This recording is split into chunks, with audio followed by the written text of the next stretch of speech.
Nouveau numéro de Reporter sur France 24. Direction les États-Unis pour tenter de comprendre un phénomène inédit baptisé la Grande Démission. Depuis le début de la pandémie de Covid-19, ils sont des millions de travailleurs à avoir donné leur démission et à ne pas souhaiter reprendre leur travail d'avant.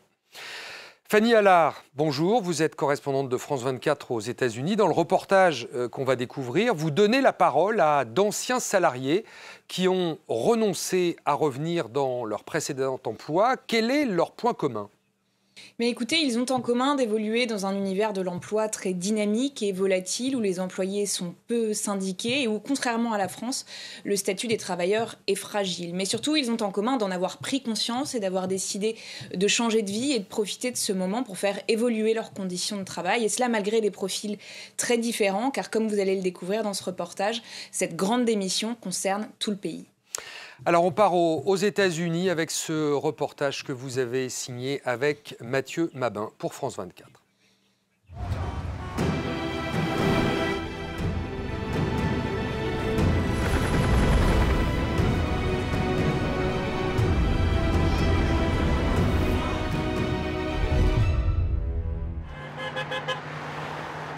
Des klaxons de solidarité pour les salariés de l'usine Kellogg's. Depuis 2 mois, les 1400 employés des 4 antennes du géant céréalier sont en grève. Ici, dans le Tennessee, ils se relaient jour et nuit devant l'entreprise pour réclamer de meilleures conditions de travail pour tous les salariés. We got the steel workers in the house. We got the teamsters in the house. We got the stagehands in the house. Y'all's ability to fight and say no to Kellogg's, it inspires folks across the country. It's the strike wave that's inspiring folks to fight back. Les salariés de Kellogg's protestent contre un système de rémunération à 2 vitesses qui pénalise les nouveaux employés payés 18 $ de l'heure contre 30 $ pour les plus anciens. Pour Kevin Bradshaw, ouvrier et représentant syndical, le Covid a réveillé la solidarité. L'entreprise a gagné plus de 380 millions de dollars en 9 mois et s'est attribué 158% de bonus, alors que nous n'avons obtenu un bonus que de 500 $ pour avoir risqué nos vies et que plusieurs de nos collègues sont morts du Covid-19. Nous avons travaillé pendant toute la pandémie, pas de pause, pas de jours allégés. Ils nous qualifiaient de héros et maintenant nous sommes traités comme des moins que rien. Mais le Covid a galvanisé les travailleurs qui sont en train de réaliser qu'ils ont travaillé et se sont sacrifiés pour enrichir 16 entreprises tous les jours et sans demander beaucoup en échange. Parmi les revendications, des horaires de travail décents, car depuis le début de la pandémie, la demande de céréales a explosé aux États-Unis et les salariés ont été mobilisés 12 à 16 heures par jour, 7 jours sur 7. Ce jour-là, Kellogg's propose un compromis, mais l'accord est refusé à l'unanimité. Nous, les représentants syndicaux, soutenons ce que décident les travailleurs et ils ont décidé de refuser cette proposition. Ça suffit, Kellogg's n'est pas dans le besoin. Ils tentent juste d'abuser de nous. S'ils continuent, nous resterons en grève. Chaque jour de plus est un jour où nous sommes plus forts qu'eux. Kevin travaille ici depuis 20 ans. Il est en charge de l'emballage des céréales avant distribution. Ici, c'est le département réception et expédition. Pour faire pression sur ses salariés, Kellogg's menace de tous les remplacer ou de délocaliser si la grève ne cesse pas. Mais pour Kevin, cette stratégie de la peur ne fonctionne plus. Ils savent qu'ils ne peuvent pas fonctionner sans nous. Kellogg's existe grâce à nous, parce que nous sommes Kellogg's. En ce moment, ils ont des travailleurs qui se fichent d'être là, qu'ils n'arrivent pas à garder parce qu'ils démissionnent du jour au lendemain. Ils pensent pouvoir nous mettre la pression en menaçant de nous remplacer. Qu'ils essayent. Après presque 3 mois de grève, un accord a été trouvé entre Kellogg's et ses salariés. Une victoire syndicale qui fait écho à plusieurs autres mouvements de grève inédits dans le pays. I'm finally free. You should be so proud. Surely you'll know how to take it. Le Covid-19 a bouleversé le marché de l'emploi. Dans tous les secteurs, les patrons peinent à recruter. C'est le cas de Farhat Othmani qui gère une société de limousines à Memphis. Avant la pandémie, il avait 6 chauffeurs pour ses 14 voitures. Il n'en a plus aucun aujourd'hui. J'ai désespérément besoin de chauffeurs, mais je n'en trouve pas. J'essaie de recruter. J'ai besoin d'au moins 3 chauffeurs pour maintenir mon activité actuelle. C'est pour ça que je conduis moi-même. Ma femme et moi, nous faisons facilement 90 à 100 heures de conduite par semaine. Je dirais qu'au mois d'août et septembre dernier, j'ai perdu au moins $3 000 par semaine parce que je suis obligé de refuser des courses. En plus de son activité de limousine, Farhat est le gérant de ce café du centre de la ville. Ici, recruter n'est pas plus facile. L'établissement fonctionne grâce à une seule serveuse et au patron lui-même. J'aurais jamais imaginé préparer moi-même les boissons.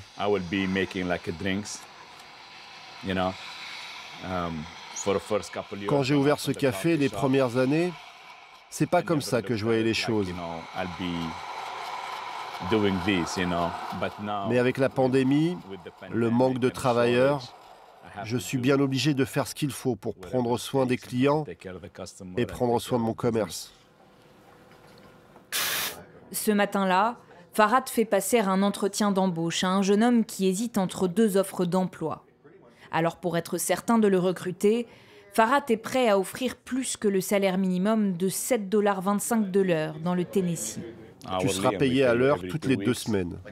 Et je gagnerai combien? Tu peux commencer à $8,05 de l'heure, plus les pourboires. Si tu travailles les matins, tu te feras facilement une moyenne de $19-20 de l'heure. Et à partir de là, si tu restes avec moi, je t'augmenterai. Je souhaite vraiment que tu viennes travailler avec nous. Jusque début septembre, les chômeurs recevaient une aide fédérale de $300 par semaine destinée à soutenir la population impactée par le Covid.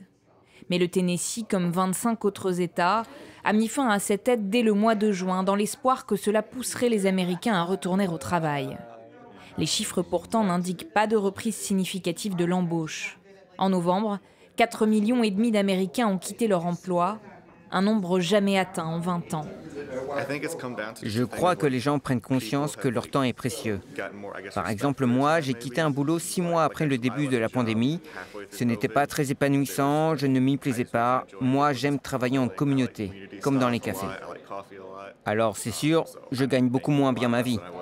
Mais je suis aussi beaucoup plus heureux que dans un bureau toute la journée. C'est aussi le cas pour les gens qui travaillaient dans des fast-foods et qui se disent qu'ils valent mieux que ça. Ils ont le droit de faire quelque chose qu'ils aiment. Comme Nick, les travailleurs américains semblent avoir changé de priorité. C'est notamment le cas pour les familles. La fermeture des écoles au début de la pandémie a contraint de nombreux parents à s'organiser différemment. Elisabeth Nottingham est orthophoniste de formation. Mère de 3 enfants, elle a démissionné en juin 2020 pour leur faire classe elle-même, car ils n'arrivaient pas à suivre les cours en ligne. 10 times 4. 40. 10 times 9. 90. Good. It's been a work in progress and we've C'est un travail en constante évolution. Quand nous avons commencé, ce n'était pas vraiment par choix. C'est parce que tout a fermé. D'un coup, les enfants étaient à la maison et au début, j'ai essayé d'être très stricte et académique.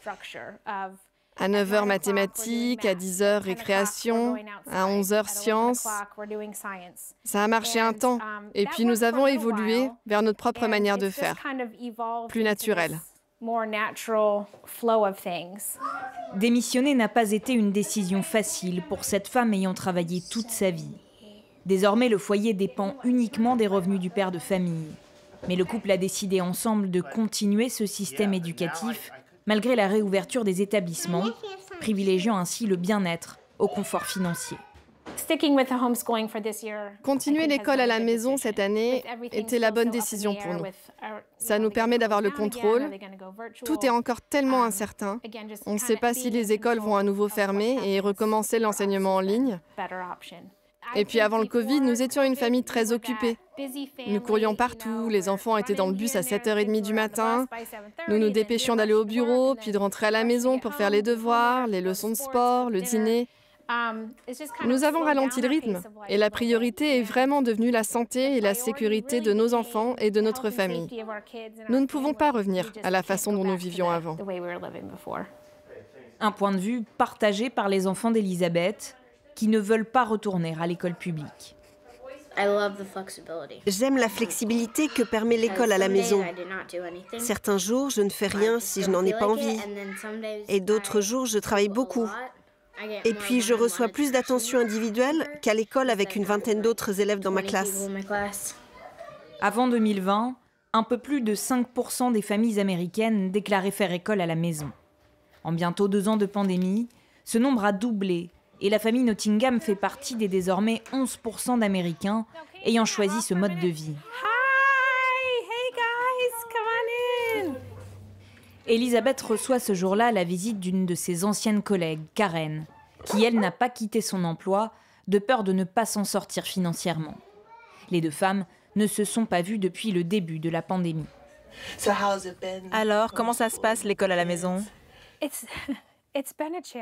Ça a été un défi, mais ça se passe bien. Le plus dur pour moi, ça a été de me sentir privée de quelque chose. J'avais une carrière, j'avais une vie en dehors de ces 4 murs, mais c'était mon choix de démissionner. Et je sais que c'était la meilleure chose à faire pour les enfants et pour moi. Elisabeth n'est pas la seule à avoir quitté son poste. 8 de ses anciens collègues ont quitté le cabinet médical au cours des derniers mois et font eux aussi partie de la grande démission. Beaucoup de gens sont partis, et pour des raisons compréhensibles. Mais je n'ai jamais vu autant de personnes démissionner qu'au cours des 2 dernières années.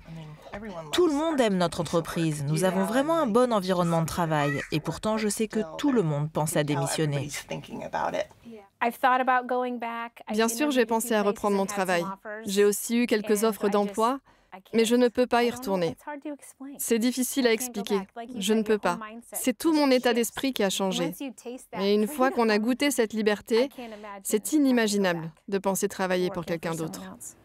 En décembre, 6,3 millions d'Américains étaient sans emploi, alors que plus de 10 millions de postes sont à pourvoir dans le pays. Des chiffres qui révèlent un rapport au travail profondément transformé dans une Amérique pourtant très capitaliste. À Memphis, nous retrouvons les grévistes de Kellogg's. Pour Kevin Bradshaw, la grande démission est la preuve que les travailleurs ont enfin conscience de leurs valeurs. Je pense que l'après-Covid va dépendre de la façon dont les entreprises veulent vraiment survivre en investissant dans leurs travailleurs. Si vous n'investissez pas d'argent dans vos travailleurs, si vous faites passer le profit avant les gens, vous n'aurez pas de main-d'œuvre. Mais les patrons ne veulent pas partager le profit. Ils veulent tout le profit, mais en continuant de maximiser sur le dos des gens. Vous obtiendrez ce que vous avez maintenant, des gens qui ne veulent pas aller travailler. Il ne s'agit pas d'une pénurie de main-d'œuvre, mais bien d'une crise des salaires. Le problème ne date pas d'hier, mais ça peut plus durer. Maintenant, plus que jamais, j'en ai marre de souffrir comme ça. C'est le signal d'alarme et partout les travailleurs sont en train de se réveiller.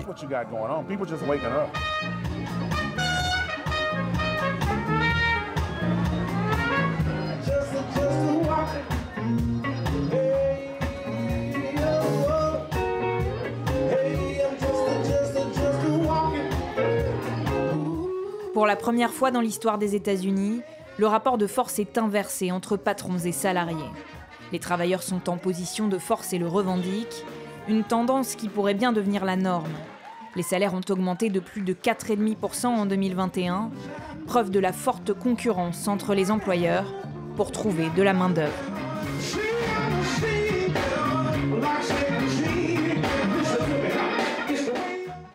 Voilà pour cette grande démission aux États-Unis. On retrouve Fanny Allard, notre correspondante. Fanny, vous évoquez dans votre reportage un rapport au travail profondément modifié, mais c'est le contrat de travail classique qui n'est plus accepté, pas le travail en lui-même. Absolument. Ce qui a changé, c'est la manière dont les Américains appréhendent le travail. Avec cette pandémie, des millions d'entre eux ont eu le temps, pour la première fois de leur vie, de s'interroger sur ce qu'ils ont vraiment envie de faire et sur la manière dont ils veulent le faire. Autrement dit, ils veulent travailler pour vivre, mais plus vivre pour travailler. Les Américains, comme vous le savez, ont très peu de vacances par an. Lorsqu'ils sont au chômage, les indemnités ne durent que 24 semaines. Ils ont aussi moins d'avantages sociaux et donc une liberté dans le travail bien inférieure à celle que nous connaissons en France.